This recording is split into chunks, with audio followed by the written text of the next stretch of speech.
সুপ্রিয় দর্শক, রাকিব মাল্টিমিডিয়ার পক্ষ থেকে আপনাদের সবাইকে জানাই আন্তরিক শুভেচ্ছা ও অভিনন্দন এবং একই সাথে আপনারা আমাদের ভিডিওটি দেখতে পারবেন ভয়েস অফ রাকিব ইউটিউব চ্যানেলে এবং ফেসবুক পেজে। তো আমাদের নিত্য নতুন ভিডিওগুলো পেতে হলে আমাদের ইউটিউব চ্যানেলটি সাবস্ক্রাইব করুন এবং পাশে থাকা বেল আইকনে একটি ক্লিক করুন যাতে পরবর্তী ভিডিওগুলো পেতে মিস না হয়। তো চলুন শুরু করা যাক আজকের ভিডিওটি।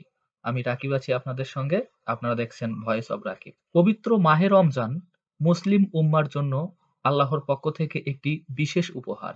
এই মাস আত্মশুদ্ধি, তাকওয়া অর্জন এবং ইবাদতের মাধ্যমে আল্লাহর নৈকট্য লাভের মাস।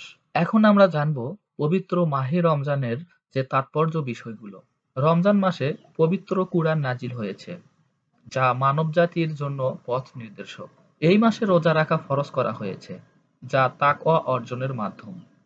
রোজা শুধু ক্ষুধা এবং তৃষ্ণাই নয়, এটি একটি আত্মসংযম, সহানুভূতি এবং আধ্যাত্মিক উন্নতির মাস। রোজার মাধ্যমে আমরা গরিব দুঃখীর কষ্ট অনুভব করি এবং তাদের সাহায্য করার প্রেরণা পাই। এই মাসে সদকা ও জাকাতের মাধ্যমে সমাজে ভারসাম্য আনার শিক্ষা দেওয়া হয়েছে। রমজান মাসে রাতের ইবাদত, তাহাজ্জুদ ও তারাবি নামাজের মাধ্যমে আল্লাহর নৈকট্য লাভ করা যায়। এই মাসে দোয়া কবুল হওয়ার বিশেষ সময় রয়েছে। রমজানের শেষ দশকে লাইলাতুল কদর, যা হাজার মাসের চেয়ে উত্তম। এই রাতের ইবাদত ও দোয়া আল্লাহর কাছে অত্যন্ত প্রিয়। পবিত্র মাহে রমজান আমাদের আত্মশুদ্ধি, সামাজিক দায়িত্ববোধ এবং আল্লাহর নৈকট্য লাভের সুযোগ এনে দেয়। এই মাসে বরকত আমাদের জীবনে স্থায়ীভাবে প্রভাব ফেলুক, এটাই কামনা। রমাজান মুবারক।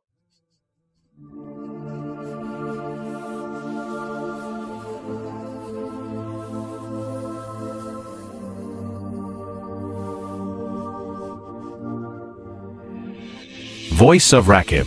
Learn most some matters.